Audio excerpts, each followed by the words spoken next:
ونستعينه ونستغفره ونؤمن به ونتوكل عليه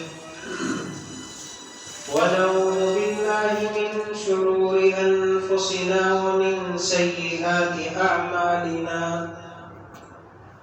من يهده الله فلا مضل له ومن يضلله فلا هادي له أما بعد فقد قال الله تبارك وتعالى في القرآن المجيد فأعوذ بالله من الشيطان الرجيم بسم الله الرحمن الرحيم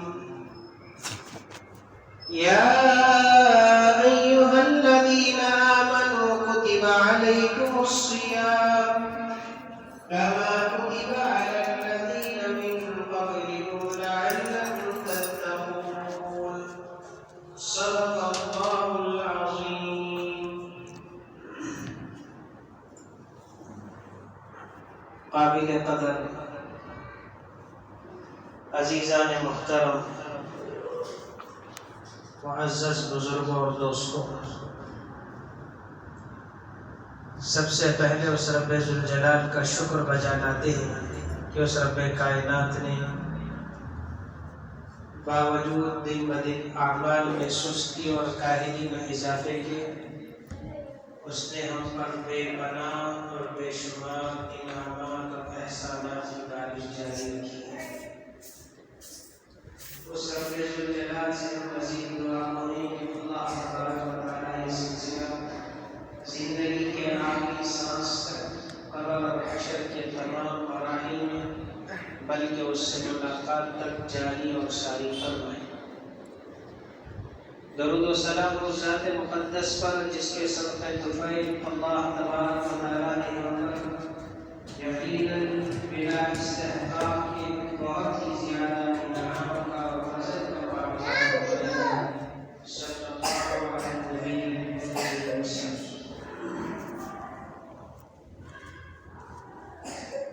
میرے محترم بزرگ اور میرے عزیز دوستوں،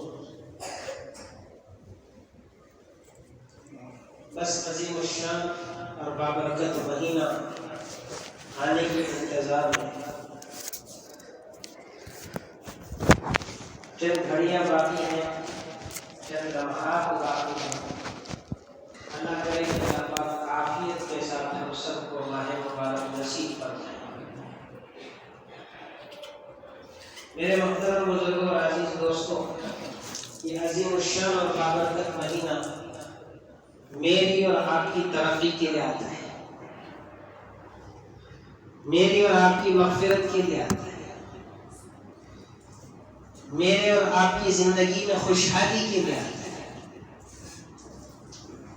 مجھے اور آپ کو سکون اور مجھے اور آپ کو اللہ سے تعلق جوڑنے کے لیے آتا ہے۔ ایسا نہیں کہ اس ماہ مبارک میں اللہ پاک اپنی شان بڑھا رہے ہیں، اللہ کی عزت بڑھ رہی ہے، اللہ کے خزانوں میں اضافہ ہو رہا ہے۔ جب میں اور آپ اللہ کی اطاعت میں اور عبادت میں گزاریں گے تو ایسا نہیں ہے کہ اس سے اللہ کی شان میں اضافہ ہونے جا رہا ہے اس ماہ مبارک۔ میرے بھائیوں، اللہ کا شکر ادا کریں کہ اللہ رب العزت نے مجھے اور آپ کو اپنی ترقی کے لیے، ہماری اپنے مغفرت کے لیے، ہمارے اپنے خوشحالی کے لیے اللہ پاک ماہ مبارک یہ موقع مجھے اور آپ کو عطا کر رہے ہیں۔ بڑے خوش نصیب ہیں ہم کہ اللہ اپنے فضل سے ہم سب کو عطا کر رہے ہیں۔ بہت سارے اللہ کے بندے ایسے ہیں جن کو اللہ نے اپنے پاس بلایا۔ میرے بھائیوں، قدر کیجیے، اللہ کے پاس قدردانوں کی بہت قدر ہے، اور جو ناقدری کرتا ہے تو پھر اللہ کو ایسے لوگوں کی کوئی پرواہ نہیں ہے۔ میرے محترم بزرگ اور عزیز دوستوں، اس ماہ مبارک یعنی شعبان کے مہینے میں بالکل آخری تاریخوں میں اللہ کے نبی علیہ السلام کا ایک خطبہ استقبال رمضان کے عنوان پر نبی علیہ السلام نے حضرات صحابہ کو دیا تھا۔ اس خطبے میں نبی علیہ السلام نے حضرات صحابہ سے کہا تھا، قد اظلکم شہر عظیم مبارک، حالانکہ حضرات صحابہ کی زندگی رمضان ہو غیر رمضان ہو تقریباً برابر ہی تھی. اللہ کے نبی علیہ الصلوۃ والسلام کی پاکیزہ زندگی رمضان ہو غیر رمضان ہو اللہ کی اطاعت اور فرما برداری کوٹ کوٹ کر بھری ہوئی تھی. روزہ اور تراویح اور قرآن کی تلاوت یہ سب ایک ذریعہ ہے اللہ سے قرب حاصل کرنے کا. اصل مقصود اللہ کا قرب. حضرات صحابہ کے نزدیک اللہ کا قرب رمضان میں بھی تھا غیر رمضان میں بھی تھا. اللہ سے تعلق، اللہ سے محبت، اللہ کے دین سے محبت، اللہ کے دین پر مر مٹنے کا شوق اور جذبہ حضرات صحابہ کے غیر رمضان میں بھی رہتا تھا. ایسا نہیں کہ رمضان صرف رمضان میں ان کے معاملات میں اضافہ ہوتا تھا. اس قرب میں اور تقویت پیدا کرتے تھے اور مضبوطی تعلق میں اور مضبوطی پیدا کرتے تھے رمضان کے مہینے. لیکن جب یہ ماہ مبارک آتا ہے اللہ کے نبی علیہ الصلوۃ والسلام حضرات صحابہ کو پھر دوبارہ ترغیب دیتے ہیں. قد اظلکم شہر عظیم مبارک، اے صحابہ کو سجاؤ، تمہارے سر پر ایک ایسا ماہ مبارک ہے جو عظیم الشان ہے، جو سایہ فضل کیا ہوا ہے. ایک حدیث میں آتا ہے اللہ کے نبی علیہ الصلوۃ والسلام نے ارشاد فرمایا ينظر اللہ تعالی فیہ الی تنافسکم، اس ماہ مبارک میں اللہ پاک تمہارے آپسی مقابلے کو، کمپٹیشن کو چیک کرتے ہیں کہ میرے بندوں میں میرے بات پر مر مٹنے کا جذبہ کتنا ہے، میرے حکم کو کتنا مانتا ہے، میرے حکم کو کتنا ٹھکراتا ہے. یہ حدیث کے الفاظ ہیں ينظر اللہ تعالی الی تنافسکم فی، خاص طور پر اس ماہ مبارک میں. ویسے تو پوری زندگی بھر اللہ پاک میرے اور آپ کے تنافس کو، کمپٹیشن کو دیکھتے ہیں، لیکن اس ماہ مبارک میں خاص طور پر اللہ پاک یہ چیک کرتے ہیں کہ کس کے اندر میرے دین کی، میرے احکامات کی اہمیت ہے. میرے بھائیوں، ایک بہت اچھا موقع اللہ پاک مجھے اور آپ کو دے رہے ہیں. شیاطین کو قید کر رہے ہیں تاکہ جب تم ایک دوسرے سے کمپیٹیٹ کرے تو تمہارے کمپٹیشن کرنے میں تمہارے لیے سہولت ہو، کوئی رکاوٹ نہ ہو، کوئی پریشانی نہ ہو. ایسا نہ ہو کہ ابھی میں نے کوئی عمل شروع کیا تھا پھر شیطان نے ایسے سستی کاہلی ڈالی کہ میں اس عمل کو چھوڑ دیا. ایسا نہ ہو. اللہ نے سرکش شیاطین کو قید کر دیا. جب بندہ کوئی عمل شروع کرے تو اہتمام سے کرے، ایسے کرے کہ ایسے کرے اس کا یہ عمل ایک بار کے لیے نہیں بلکہ زندگی بھر کا بن جائے. یہ رمضان اسی کے لیے آتا ہے. رمضان صرف ایک مہینے کا مسلمان بنانے کے لیے نہیں آتا ہے. مجھے اور آپ کو غلط فہمی لگی ہے. اکثر لوگ اس غلط فہمی کے شکار ہیں. لوگ سمجھتے ہیں کہ ایک مہینے کا مسلمان بننے کے لیے رمضان آتا ہے، اور بعض لوگ تو 8 دن کا مسلمان بنتے ہیں، اور بعض لوگ 15 دن کا مسلمان بنتے ہیں، بعض لوگ 27ویں کا مسلمان بنتے ہیں. جیسے ہی تراویح ختم ہوتی ہے تو پھر پورا بھول جاتے ہیں، کپڑے بدل جاتے ہیں، سر سے ٹوپی نکل جاتی ہے، چہرے سے داڑھی اتر جاتی ہے، صدقہ خیرات بند ہو جاتا ہے، تسبیحات ختم ہو جاتے ہیں 27 میں. سمجھتے ہیں کہ بس مسلمان صرف رمضان آیا تھا مجھے اور آپ کو 27 دن کا مسلمان بننے کی. میرے بھائیوں، جیسے میں نے کہا آپ سے، رمضان آتا ہے یہ اپنے معمولات میں اضافہ کرنے کے لیے. ایسا نہیں کہ آپ کو ایک ماہ کا مسلمان بنانے کے لیے. مسلمان تو میں آپ زندگی بھر کے. میرا آپ کا روزہ ایک مہینے کا نہیں ہے، میرا آپ کا روزہ زندگی بھر کا ہے. روزہ بولتے کس کو ہے؟ روزے کا ایک ڈیفینیشن یہ ہے کہ سحر سے لے کر افطاری تک بھوکے رہنا، سحر کھانا اس کے بعد افطاری تک بھوکا رہنا، ایک ڈیفینیشن ہے روزے کا. اصل ڈیفینیشن کیا ہے روزے کا آپ کو معلوم ہونا چاہیے. روزہ یعنی ڈیفینیشن کیا ہے کہ اللہ کی جو بنائی کی جو پابندیاں ہیں ان پابندیوں کے مطابق اپنی زندگی گزارنا، اس کا نام روزہ ہے. ہم ہماری پوری زندگی اللہ کے حکم کے پابند ہیں. ہمیں کوئی اختیار نہیں ہے، ہمیں کوئی اتھارٹی نہیں ہے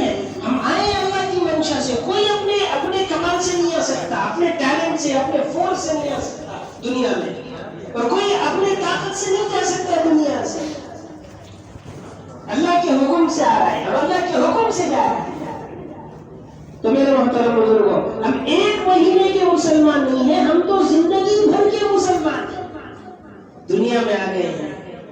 اللہ کا شکر ہے کہ اللہ پاک نے مجھے اور آپ کو مسلمانوں کے گھروں میں پیدا فرمایا۔ میرے بھائیوں، اب کوشش اس کی کرنا ہے کہ ہماری دنیا سے رخصتی اسی اسلام کی حالت پر آئے۔ یا ایھا الذین آمنوا اتقوا اللہ حق تقاتہ ولا تموتن الا وانتم مسلمون۔ اللہ فرمایا تمہاری موت اس حال میں آئے کہ تم سچے پکے مسلمان بن کر دنیا سے رخصت۔ اس کی کوشش کرنا ہے، میری اور آپ کی ذمہ داری ہے، فرض ہے اس کی کوشش کرنا۔ آج ہم ہمارا جائزہ صرف رمضان کے اعتبار سے نہیں، اتنے سال میں نے زندگی گزارا ہے، مجھے مرنا ہے، تو کیا میرا خاتمہ اسلام اور ایمان کی حالت پہ آ سکتا ہے؟ کیا میری ظاہری باطنی اعمال ایسے ہیں؟ کیا میری عبادات اور نیکیاں ایسے ہیں؟ کیا میں نے ایسے بنے ہیں؟ عقل کے معیار کو سامنے رکھیں، عقل کو اسکیل بنائیں۔ ہم عام طور پر عقل کے پتلے ہوتے ہیں، عقل تسلیم کرتی ہے تو بات کو مانتے ورنہ بات کو ٹھکراتے ہیں، اگرچہ کہ اللہ کی اور اللہ کے نبی صلی اللہ علیہ وسلم کی بات ہو، بعض لوگ عقل سے ٹھکرا دیتے ہیں۔ میرے بھائی، اسی عقل کو اسکیل بنائیں اور ناپیں کہ اگر کوئی آدمی کسی چیز کو، کسی گول کو اچیو کرنا چاہتا ہے تو اس کو اس پروسیس کے ذریعے سے اس گول کو وہ اچیو کر سکتا ہے۔ ایک پروسیس ہوتا ہے، ایک طریقہ ہوتا ہے، طریقے سے ہٹ کر کوئی یہ چاہے کہ وہ گول اچیو ہو جائے، اس کو عقل مند بولیں گے یا بے وقوف بولیں گے؟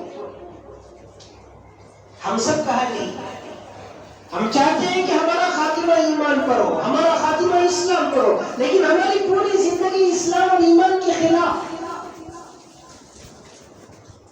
تو ہم بے وقوف ہیں۔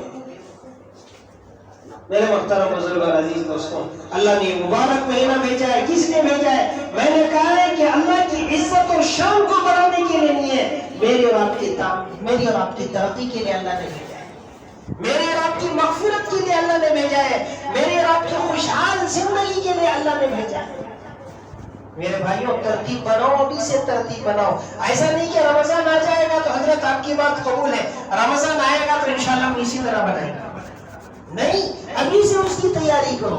یہ مہمان ہے، بڑا عظیم الشان مہمان ہے، مہمان کے آنے کا اکرام کئی دن پہلے، کئی گھنٹے پہلے ہوتا ہے، اور مہمان جتنا اونچے درجے کا ہوتا ہے، اعلیٰ پوزیشن کا ہوتا ہے، تو اس کے آمد کی تیاری بھی اسی طرح ہوتی ہے۔ چھوٹا موٹا آدمی ہے تو وقت پر بھی ہم اس کا اکرام کر لے سکتے ہیں، بڑا آدمی ہے، پوزیشن والا ہے، مال دولت والا ہے، حسب نسب والا ہے، تو گھنٹوں پہلے اس کی تیاری ہم کرتے ہیں، دروازے کے پاس آ کے کھڑے رہتے ہیں کہ آ رہے ہیں، ابھی آ رہے ہیں، جھانک جھانک کے دیکھ لیں گے، آ جائیں گے، ہے نا۔